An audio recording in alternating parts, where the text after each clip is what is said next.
Well, thank you for sitting down with me on the day that your album comes out. Thank you for having me. I'm really excited. I was just listening to it on the way here, and it's so good. Thank you. And you were just mentioning that you still feel that way also. Yes, I do still feel that way. I haven't been this excited about an album in a long time. It just feels different. I don't really know how to explain it other than, because you're always excited about your album. And every time you put out an album, you think it's the best record you've made. But this feels different. Like this feels like it feels like the first record in a lot of ways, where it was purely inspired and it feels fresh and it feels authentic and it just feels like us. Like that's the best way I know how to explain it. And I'm so excited to play it live, which is like a new feeling. Not new, but everything from it. Yeah. You know, like we can't wait to go on tour. And I don't know, it's a really good place to be right now. Have you been playing some of it live already? We have. We just got back from doing all the summer festivals in Europe. So we did, what were we doing? For I'm Death and When I Wake Up and Love Me. And now we can add everything else. I don't like playing new material before people have heard the record. That's fair. Because you work so hard on the record, and I call it a definitive recording of that's the first impression I want people to have. And live is a wild card, and you never know what's going to happen that night. So reserve that for after they've had the first intended impression. Yeah, and I heard something where you were talking about it being a non-concept album. Kind of, yeah. Because in one way you could call it a concept record, but I'm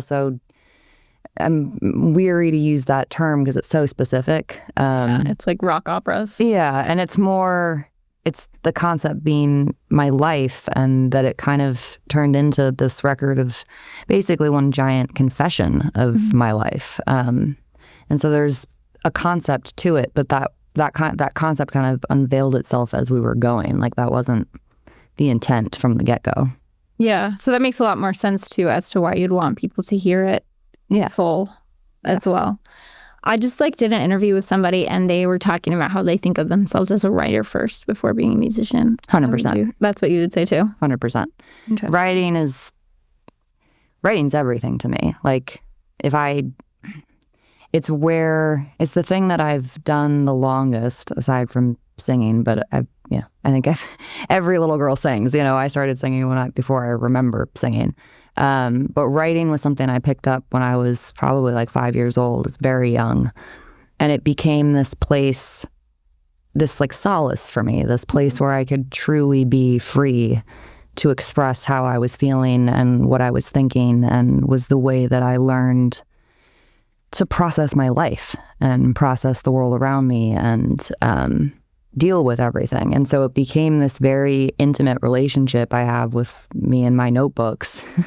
And it's something that I carried into adulthood and have obviously worked at over the years. But without that, I don't know who I would be as a person. It's so ingrained in who I am and how I think and view things and understand things. Yeah. So this is something somebody asked me the other day. How did you get to where you are with writing? And I was like, I don't have formal education, so I was like, I literally have no idea. Yeah, it's reading, listening to things. How would you say that you got to where you are with writing? Is there obviously there's musicians that you would reference sonically, but as far as writing, I think it's a really good question. I think that I don't particularly have formal education either, so I had a very weird schooling upbringing. To me, it's more, I guess, practice, but that sounds too rehearsed or something. It's because it's not. It's don't censor yourself. Mm-hmm. I think that's the best advice or whatever to any writer or any kind of creative outlet is you can't put any kind of boundary on yourself because you're just immediately destroying half of it. So I write a lot of bad songs before I write good ones. Mm-hmm. It's trial and error. There's a lot of that. But the biggest thing that I try to do is to never craft something, I guess would be the way that I would describe it. Because I understand song structure. I know I could sit down and write you a song. Mm-hmm. You can give me a topic, give me a style and whatever, and I can expertly do that for you. But that's never the kind of music that I want to make. It has to be coming from a purely inspired place, because that's the real shit. Like that's the stuff that's affecting, that's the stuff that matters. And that requires patience a lot of the time, because you don't know where or when that's going to come, if it's ever going to come, which is part of the torturous side of it. But that's the kind of music that I want to share and put out in the world, and the kind of artist I want to be. So patience, practice, honesty, and a lot of hard looks in the mirror, and it's a ton of self-reflection for me. I think that's the other thing. And like a lot of thought. Self-editing is part of that too. It's like understanding, like differentiating what's a good song and not a good song of your own work when it's about you must be hard. Not particularly. I know. Trust your instincts, But sometimes you have to write a bad song just to get it out of you, and then that leads to the next thing. So, like, I always have a notebook in my bag because it's just something that you never know when an idea is going to hit you. You never know when you have... Sometimes it's not a song. Sometimes it's just something I need to write down. You know what I mean? It's just a part of my day-to-day. So this record is more honest, for sure. What do you think got you to that point where, like, that was a goal? Or maybe it was subconscious. I don't know. I think that, looking at our discography and everything, I think that I've always been honest in record, at least as much as I know how to be. But this record, so it's not that it's more honest, it's that there's a directness to this album that we've touched upon previously, but never to this extent. And it's not something that I did intentionally when starting the writing for this. It was something that just kind of happened. And I think that the reality is that I've lived a lot of life at this point. I've been through a lot of things that are, some of them great, a lot of them not so great. And I think that all of those experiences and all of that has brought me to a place now where I'm just very, I don't know what the right word is, accepting of everything in a lot of ways. I think I'm accepting of myself, I'm accepting of my flaws, and like I can look at them, I see them point blank for what they are. And that there is no hiding from that. And so I think that came out, and I think it's just maturity is what I'm trying to get at. I think growing up and being older and everything I've lived through led to this, Yeah, I think I can imagine also, and like I feel like I've talked to people about this, there being like a necessity at a certain point to be more direct.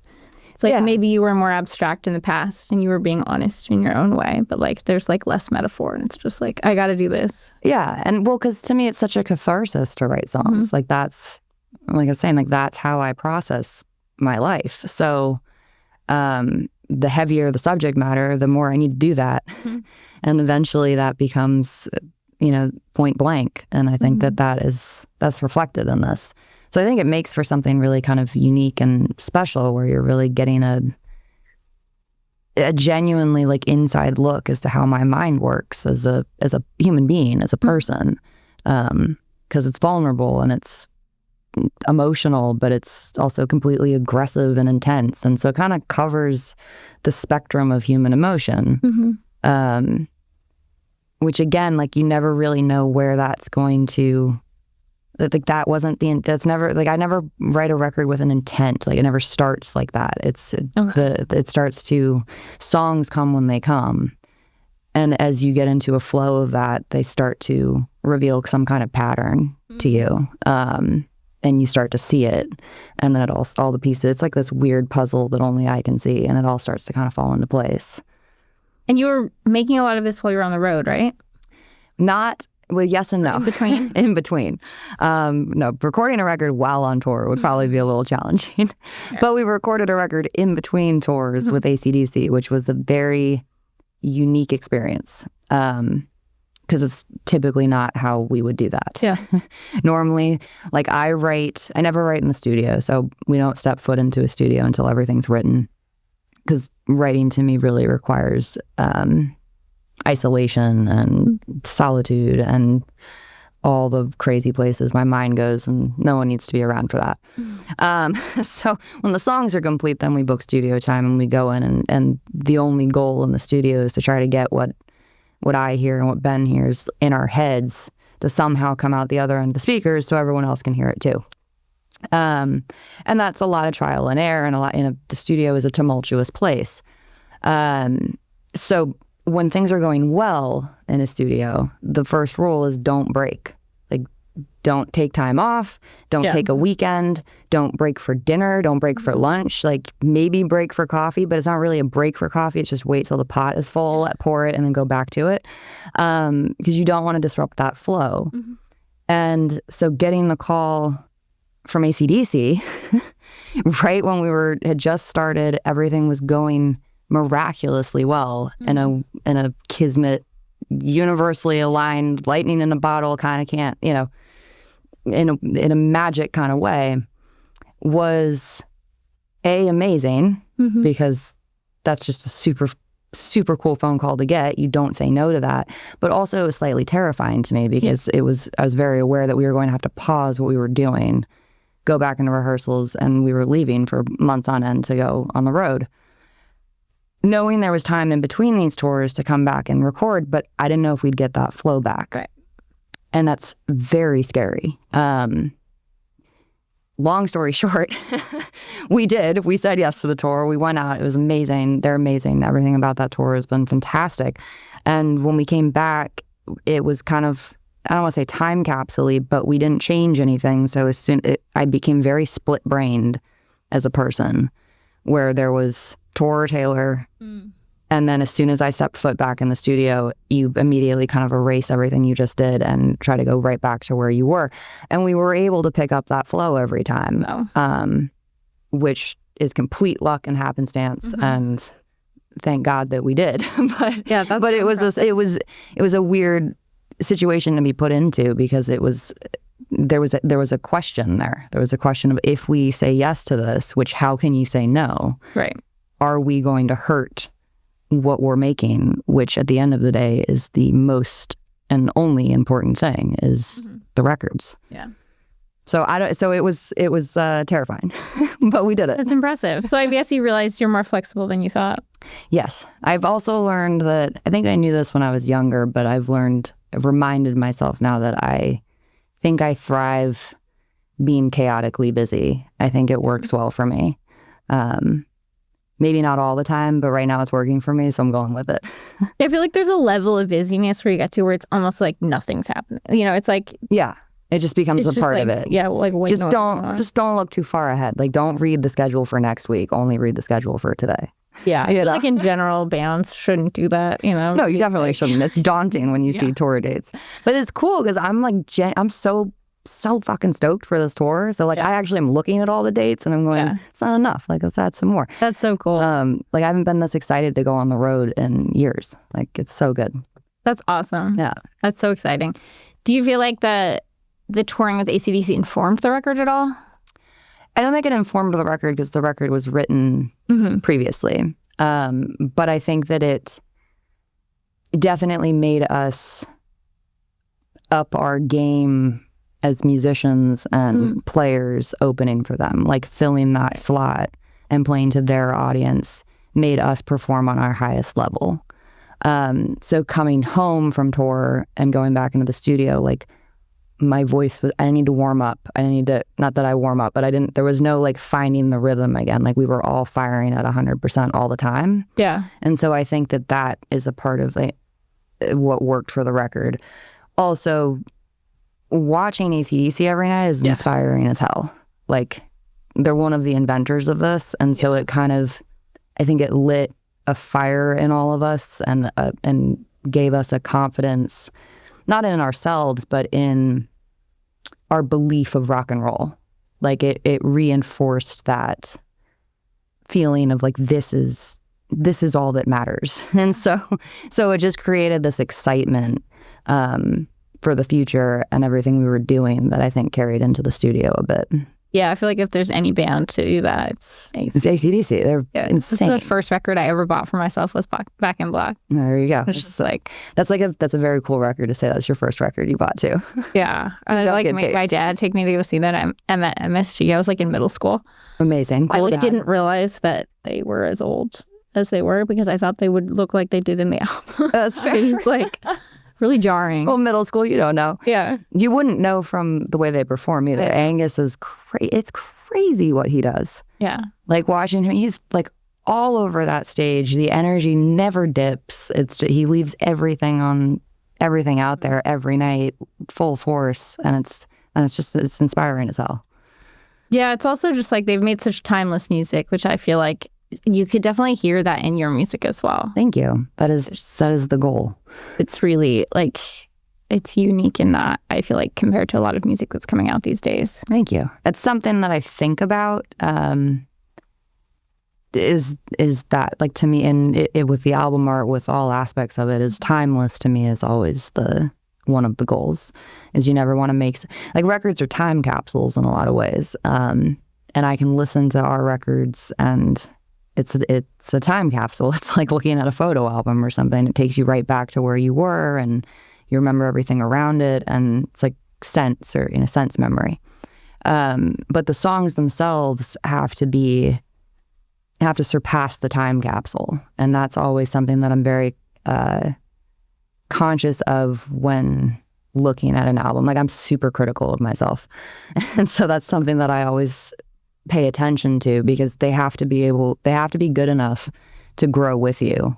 Yeah. And I can genuinely say that I look at our discography, and there's nothing that we've released ever that I look at now and go, I don't want to play that. Yeah, for sure. Like, Make Me Wanna Die is in our set every night, and I look forward to it. Yeah. And I don't feel exactly how I felt when I was 15 writing it. Right. You know, I feel like me now, but the song has transformed itself into me now, but it still holds that same kind of weight and power, and it's very cool.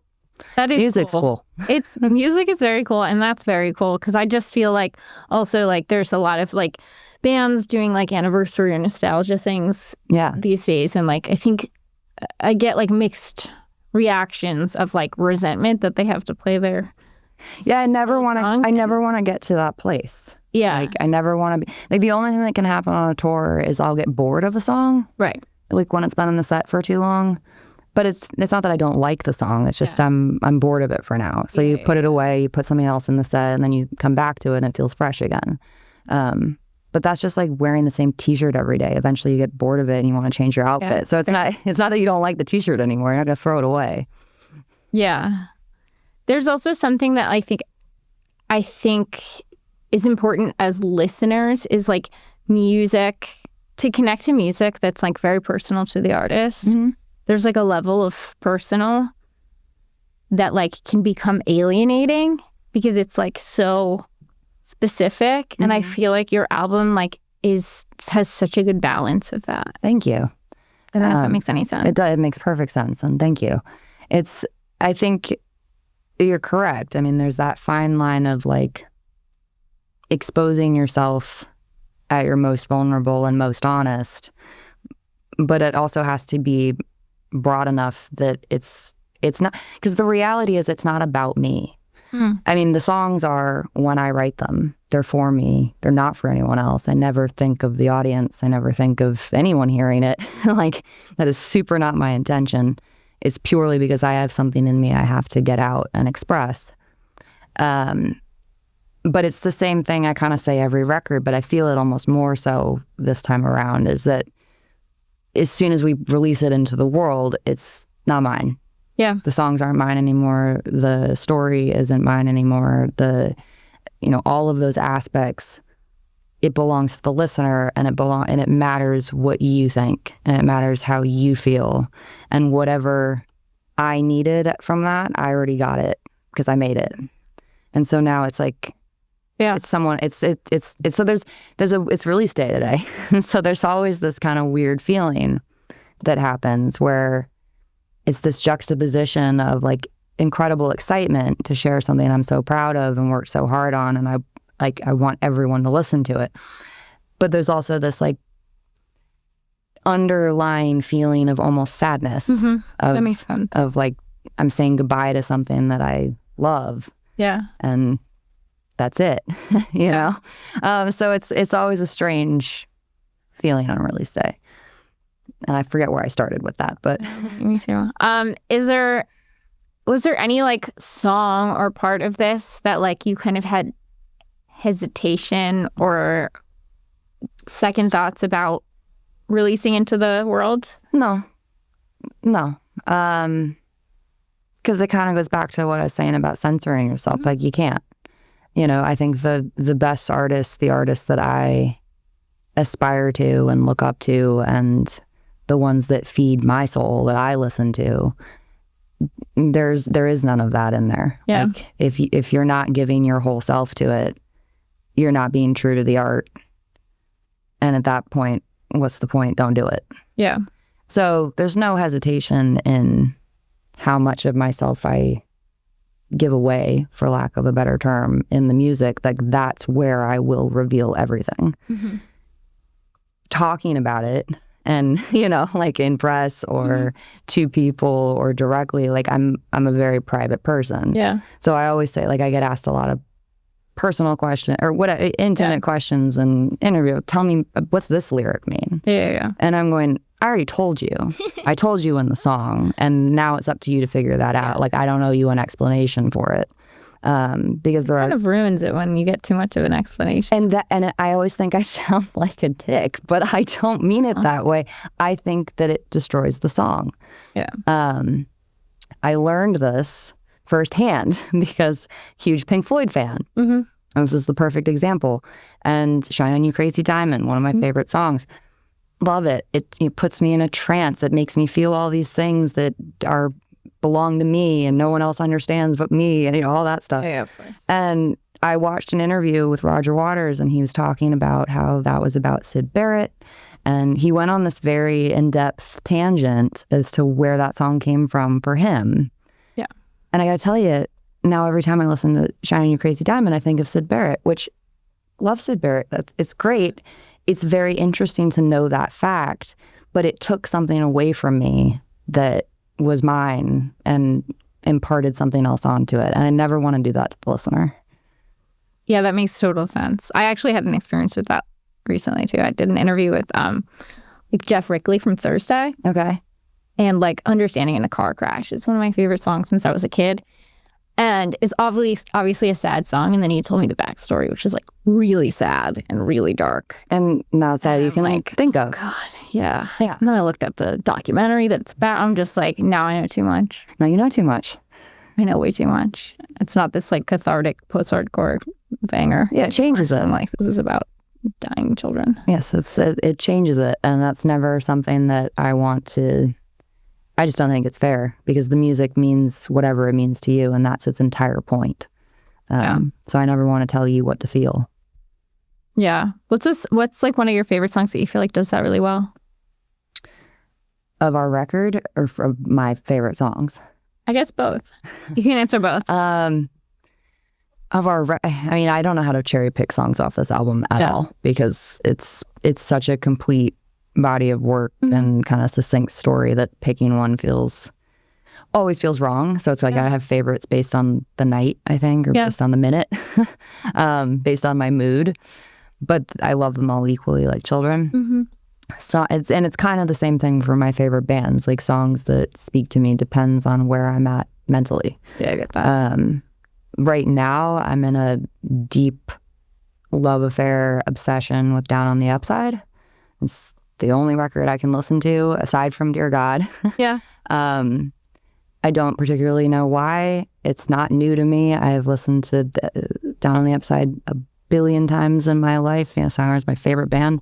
But right now, at this moment in time, that's the only record that is giving me what I need musically in my life. And it's driving everyone around me insane. So I'm sorry to all my friends and the band, because it's just Down on the Upside on loop. Luckily, it's a long record though, so it's a little less irritating to them. It's a lot of songs. That's beautiful though. I love that when you like actually it's something you've heard a million times too, and it just like hits different. Well, that's the thing with the bands that I love. Like, the Beatles and Soundgarden are kind of my two, with a ton of bands in between, but I call those my two kind of pillars of music because they were the first, like the Beatles was the first band I heard and the first band I fell in love with and the reason I started writing songs. I knew I wanted to be in a band because they were in a band. Like everything about it made sense to me and was magic. And then the second kind of musical awakening I had in my life was when I discovered Soundgarden, and it changed everything for me. So I put those as kind of my two pillars. And the thing about those bands and those records and those songs is that they're so layered. Like there's so much to draw from and feel. Like I've listened to I'll take Down the Upside because I'm talking about it. I've listened to that record so many times I've literally lost count. Yeah. But every time I listen to it, I hear something new and it evokes something new inside of me. Yeah. It's like an onion that you never hit the bottom of. And that's the kind of music that I want to make where it encapsulates a feeling that inspires something in you that you don't even know you need until you get it from hearing it. You know what I'm saying? Definitely. And that's like I never want to make a song where it's like face value, this is what it is. Like there's always more to discover inside what we're doing. And I think that's something that I really pride myself on. And I feel like there's definitely a lot of that in your new record. I feel like it's like there's so many different textures too, and like you know, song to song there's a lot going on. There's a lot going on. It's awesome. But it's also not overly complicated, you know? Like, and I think that that's something like the Beatles, like it's simple. It's super simple. But it's like very multi-layered. It's super simple, but super complex. And that's the beauty of it. Yeah.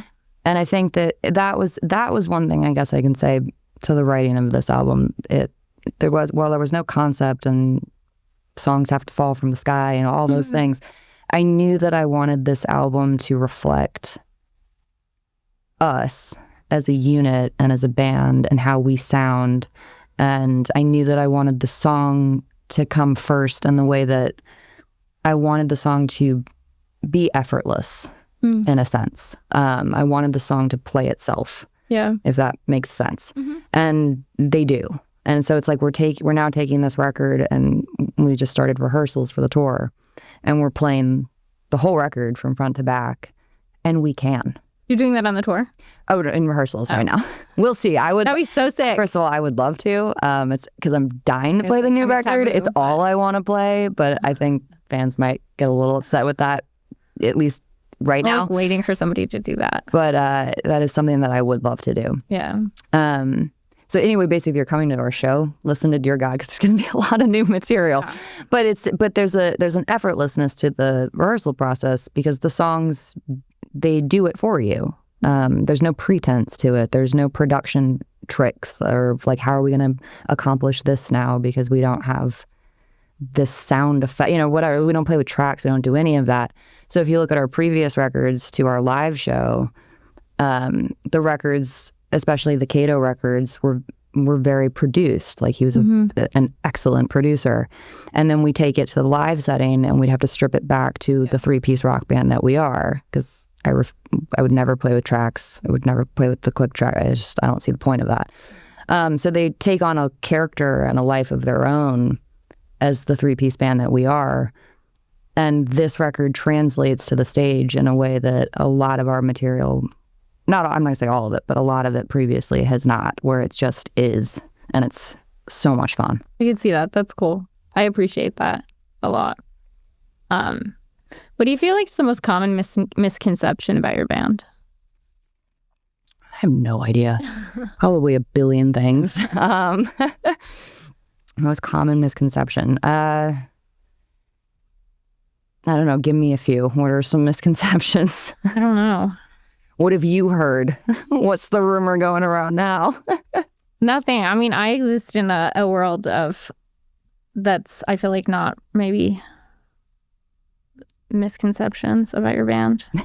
Well, I live in a very nice bubble. Yeah. Of our fans. You know what I mean? Like we go on tour and that's the universe that I live in. Like, so that's good. And I think that what I can say about our fans is that we have they're very dedicated, which is amazing, but they're dedicated in a way that I'm no one else, so I don't know, but I don't know that every fan base is dedicated like ours is, in the way that they listen to everything and they care about everything equally. They don't see it as like, I know the single and that's it. Like they go deep. Right. And so the shows become this very cathartic, unifying experience with people where they care about everything as much as I care about it. And like that's the coolest thing, because when you share so much of yourself, you want to be understood, or you want to be heard, or whatever the feeling is. And I genuinely think they get it. Yeah. And that's awesome, you know? Yeah. It also seems like it's appreciated album to album. And I feel like there's a lot of bands or fan bases or whatever that, like, if there's a divergence album to album, people get mad. People get mad.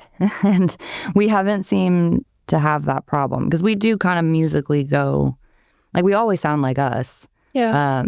But, you know, we musically will delve into different, I don't want to say genres, but styles, because it's all very rock and roll, but there's different, you know, stylistic influences over the course of our career and songs.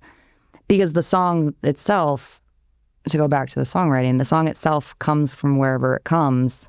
You don't always know where that is. Yeah. And you can't try to change what that is. If it's a good song, all you can do, you're just a servant to the song itself. Right. And so you're always kind of, the song is the thing guiding you. And our fans seem to be very accepting of our kind of experimentation in that way, which is quite cool. That they kind of let us be us, and they're here for it. It's great. What do you feel like is the through line that runs through all of it? Like, if you had to sum it up. Through all our albums? Yeah, through all of the stuff that you've done since the band started. I think the through line is that we're the same band. Yeah. Well, that's impressive. Like, genuinely, I think it's the through line is we all have a very distinct character in our playing. Mm-hmm. You know, I'll use Ben as an example. Like, Ben is a very incredible guitar player that sounds like Ben. Like, he's unimitatable. So no matter what style he's playing or what song he's serving, his voice is still in that. Right. And I think that's the case for all of us. And my voice is obviously kind of a through line as well, that I'm the connective tissue that makes all of it make sense. And I guess also the part of that would be that you guys are showing up as yourselves and not being shaped by some outer force. It's kind of amazing, honestly. We have zero help. Like, which is fantastic. It's like, that's the dream. But genuinely, like, since the incarnation of the band, Ben and I write the songs. That's it. There's no one else involved. Cato produced the records. He's no longer with us, so now it's an amalgamation of me, Ben, and Jonathan Wyman producing. But that's it. You're talking about, like, you know, the four of us and one other guy, maybe an engineer, you know, a couple engineers in our kind of family-like crew.